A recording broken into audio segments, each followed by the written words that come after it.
Habari zaibuka kwamba jamaa aliyeua polisi kadhaa akiwa amezuiliwa katika kituo cha polisi cha Kapenguria huenda hakuwa mahabusu, lakini mkuu wa usalama ukanda wa Rift Valley Wanyama Musiambo asisitiza alikuwa mshukiwa korokoroni. Mtalii mmoja Diani Kwale ajipata fukara anayekosa chakula na pakuishi kufuatia starehe zilizompotezea pesa zake zote. Sasa idara ya polisi inasema inafaa idara ya uhamiaji kumsaidia kwa kumrejesha kwao Ujerumani. Mjane wa Dedan Kimathi, shujaa wa Kenya, ahangaishwa na maradhi huku akisubiri ahadi za serikali ambazo zimesalia ahadi tu. Je, ahadi ya kutoa hati miliki za ardhi na marupurupu ya kila mwezi imetekelezwa?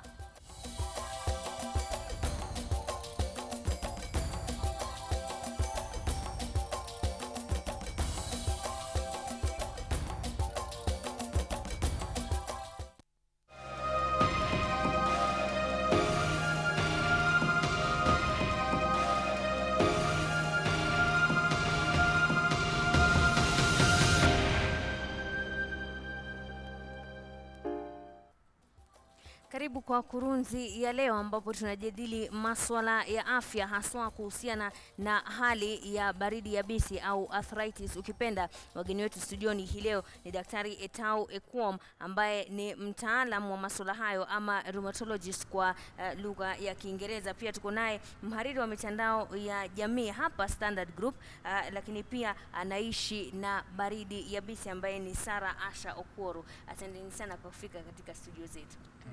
Kabla ya kuingia kwenye mahojiano, kwanza tupate taarifa hii ambayo tulikuwa tumeiangazia hapo awali. Mukami Kimathi, mjane wa shujaa wa uhuru Dedan Kimathi, sasa naomba kutimiziwa baadhi ya ahadi alizopewa na serikali zikiwemo kujengewa nyumba. Mjane huyo kwa sasa anaugua na amelazimika kuondoka na kuishi karibu na milima ya Aberdare, kaunti ya Nyandarua kutokana na baridi kali ya eneo hilo. Cecilia Wakesho alikutana naye na kuandaa taarifa ifuatayo.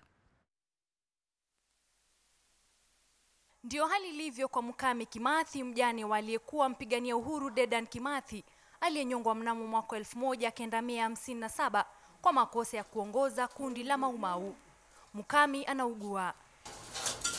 Katika nyumba hii ya marehemu mwanae mkubwa iliyoko Komarok hapa jijini Nairobi, ndiko mjane huyu amelazimika kutafuta makao kwani ameshindwa kuhimili baridi na unyevunyevu katika makao yake yaliyoko Njambini kwenye safu ya mlima ya Aberdare.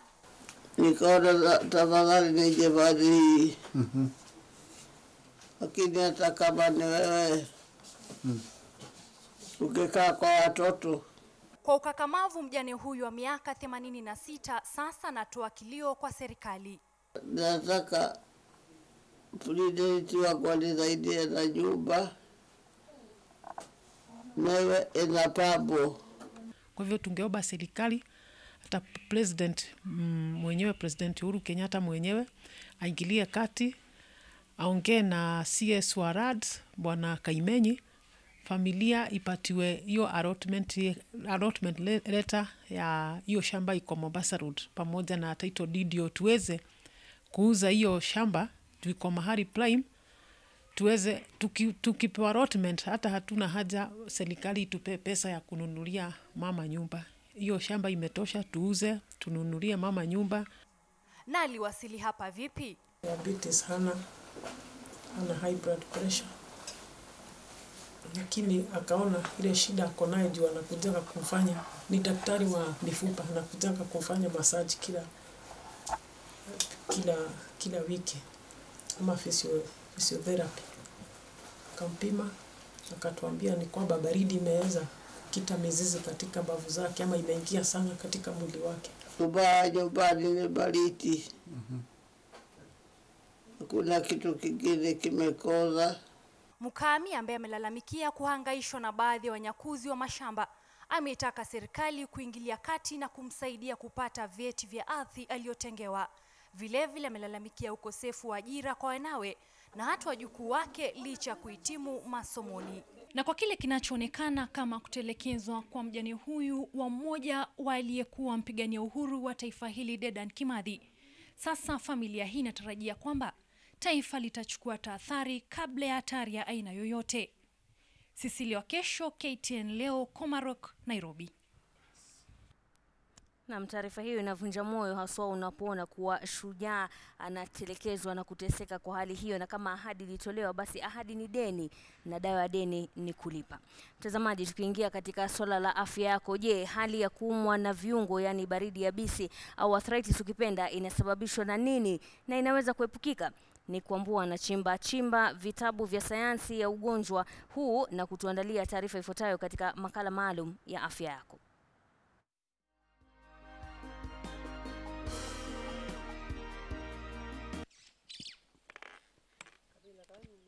Michael Kinyao hakuzaliwa na ulemavu wowote, ila kadri alivyozidi kuwa ndivyo mkongojo hii inavyozidi kuwa suluhu ya masaibu yake. Alipofika miaka 66 ndipo maisha yake yalianza kubadilika polepole. Mifupa yake ikaanza kuishiwa nguvu na akaanza kudhoofika. Baada ya kuona daktari alipata taarifa kuwa alikuwa kapatwa na ugonjwa wa yabisi, yani kwa kimombo arthritis. 2013 ikawa sasa ndiye inaanza kuvimba na kupinduka hivi, vile unaona, unaweza kuona inapinduka hivi. Na hii mpaka saa hii, na hii ilikuwa inaanza kuja polepole hapa ndio wa kulia. Yabisi husababishwa na ajali ya awali, maambukizi, uvutaji sigara na wakati mwingine kazi zinazohitaji nguvu nyingi zaidi. Ugonjwa huu unafanya viungo vya mwili kukosa ulaini wake. Ila kwa Kinyao, yeye hakutambua lililokuwa likimkumba, na kwa muda akaanza kulemewa na kazi yake. Imekuja polepole. Sasa ndiye imekuja kunilemea wakati huu. Na wakati huu unaonilemea ndio nao wanasema ati wanasomesha. School fees inawakapa. Wale watu niko nao watoto wangu. Mzee anapoumwa anafikiri anaona tumsaidie na sisi hatujiwezi. Mgonjwa wa yabisi huanza kupata na dalili za kuvimba viungo vya magoti na mikono, uchovu, maumivu ya magoti pia huanza kupindika, kisha huwa ni vigumu mno kutembea. Nikiketi chini inakuwa le shida, manake mguu umeanza kuleta shida sasa. Kufikia mwaka jana ikawa sasa ndio imezidi. Kunazo aina kadhaa za yabisi ikiwemo osteoarthritis ambayo hukumba mtu ambaye aliwahi kuumia au mtu aliye na uzito mwingi zaidi. Aina hii huzuiwa na kuhakikisha kuwa unaangalia uzito wako kwa makini. Rheumatoid arthritis hukumba vijana na wazee. Wanasayansi wanasema kuwa aina hii ni ya kurithi. Wanawake pia wako katika hatari. Madaktari wanasema kuwa mojawapo ya njia za kuzuia aina hii ni kutovuta sigara. Gout ni aina nyingine inayosababishwa na asidi aina ya uric inayotokana na protini. Dalili zake mara nyingi hutokea katika kidole cha gumba cha mguu. Iwapo unataka kuepuka aina hii ya yabisi, unatakiwa kupunguza ulaji wa nyama na utumiaji wa vileo kati ya mambo mengine. Sasa tujui kama sisi tutakuwa shall inherit the same. Kutokana na simulizi yake Michael Kinyao, gharama ya tiba ni kubwa mno. Kama wakati wana mapato, sisi tunatafuta hizo chakula with some fruits, and we are also told to anatengeneza hizo madawa. Miguu yote mbili milioni 900. Ikawa mimi kwangu siwezi kupata. Madaktari wanashauri kwamba punde tu utakapoanza kuona dalili za mapema kama vile uchungu na uvimbe wa viungo, umwone daktari kwa vipimo vya mapema vya ugonjwa wa yabisi. Nicholas Mbwa, KTN leo, Nairobi.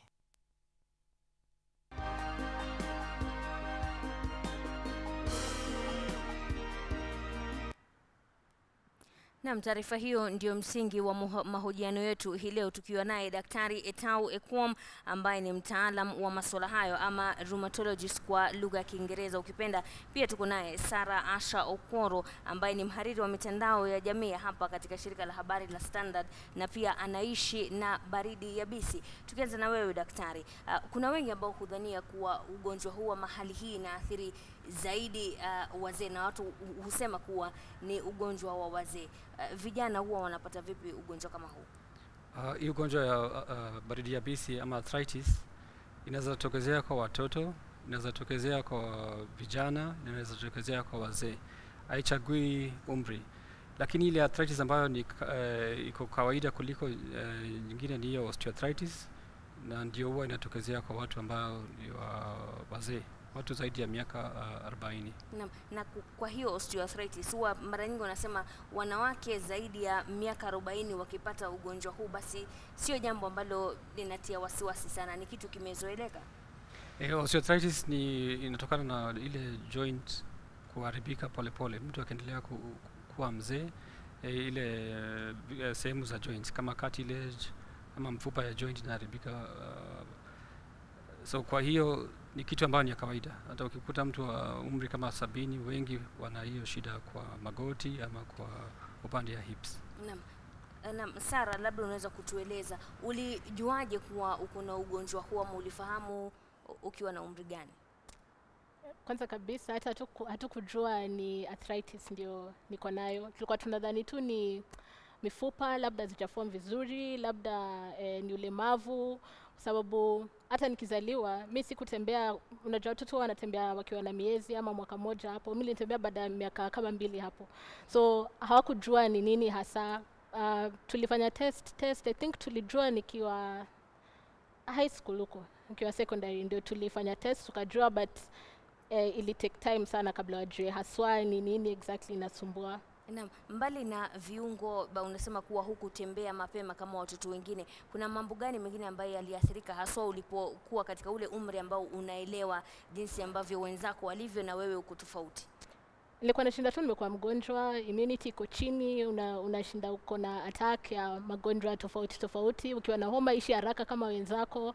So tulikuwa tunadhani tu ni issue ya immunity, alafu venye tulijua sasa ni rheumatoid arthritis, sasa ndio tukajua vitu kama macho. Nilikuwa na shida ya macho kabisa nikiwa mchanga.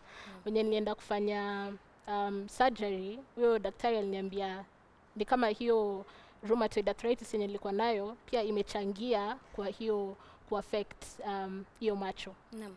Daktari, hii rheumatoid arthritis, mara nyingi watu hudhani arthritis basi inaathiri tu viungo, lakini ametaja mambo kama ya kinga ya mwili na pia uwezo wa kuona.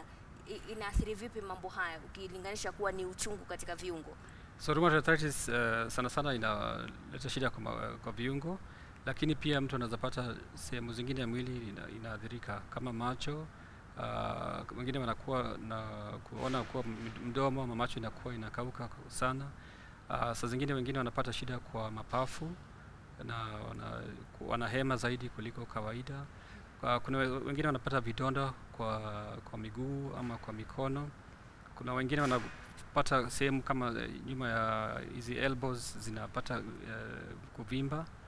So sana sana ndio inaleta shida kwa joint yenyewe, lakini pia unaweza pata sehemu nyingine ya mwili ambayo inakuwa na shida. Kwa hivyo unalinganisha vipi huu uchungu ambao unaanza kwa viungo ama joints ukipenda inafika kwa macho na hata mapafu? Najua rheumatoid arthritis sio shida tu ya viungo peke yake. Tunaita kwa Kiingereza autoimmune disease, kumaanisha kuwa kinga yako ya mwili ni shida kwa kinga ya mwili. Kinga yako ya mwili inapigana na mwili yako yenyewe. Na mara mingi inaleta shida kwa viungo yenyewe, sana sana kwa viungo ya mikono ama ya miguu. Naam. Sababu ya hiyo shida ya immunity inaweza leta shida sasa kwa macho, kwa mdomo, kwa mapafu na vidonda kwa miguu. Naam. Sara, kuna jambo ambalo ulinieleza kuhusiana na zile fikra za watu kuwa arthritis ama baridi yabisi inaweza kutibiwa ama uchungu unaweza kupungua.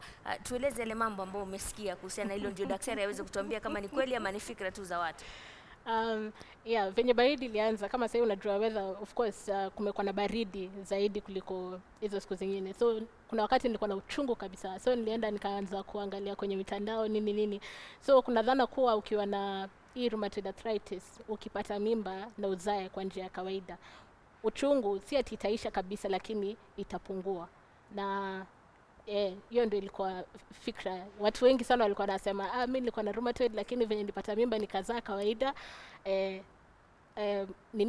uchungu ilipungua. Daktari, unaweza kudhibitisha hilo tukimalizia?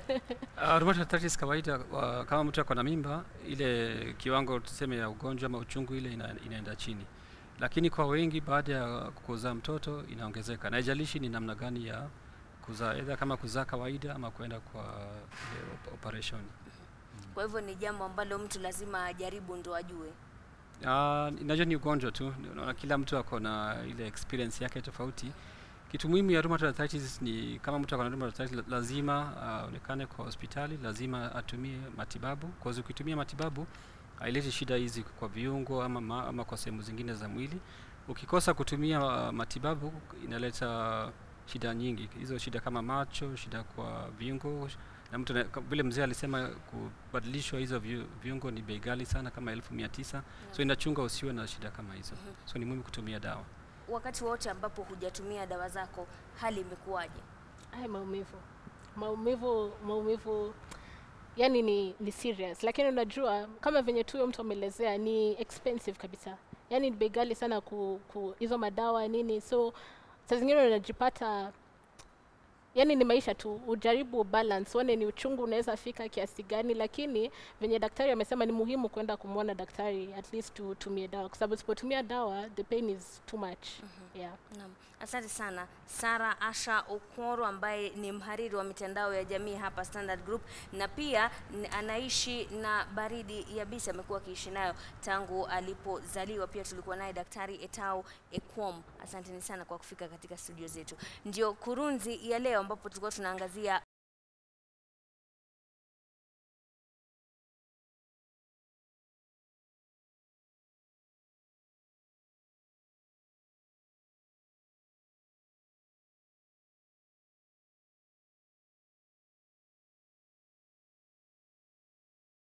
Ombi. Asante sana kwa kutazama. Tukutane kesho panapo majaliwa. Usiku mwema.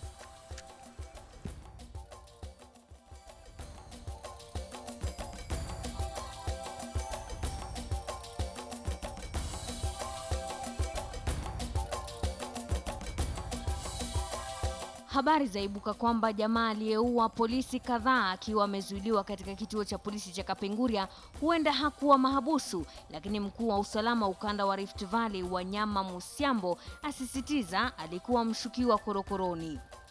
Mtalii mmoja Diani Kwale ajipata fukara anayekosa chakula na pakuishi kufuatia starehe zilizompotezea pesa zake zote.